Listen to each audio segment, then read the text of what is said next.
Today I'm going to talk to you about setting up an emergency fund.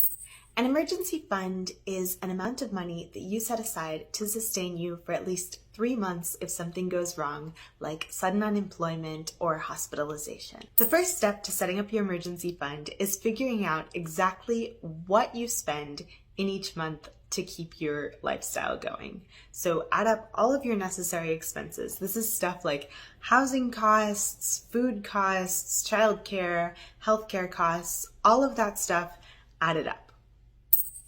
Once you have that number, multiply that number for 3. We're going to set up a 3-month emergency fund. After doing the math, I found out that if I want to set up a 3-month emergency fund, I need to have saved $4,095. It's okay if you don't have all of this money right now. It's something that's meant to sustain you for several months, so it makes sense that it's going to take you several months to save all of that money.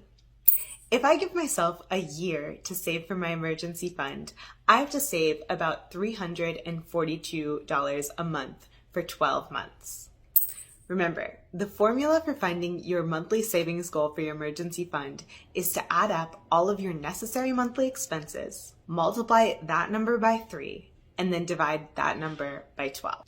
Now that you have your savings goal in mind, I have a couple of quick tips to help you with your emergency fund.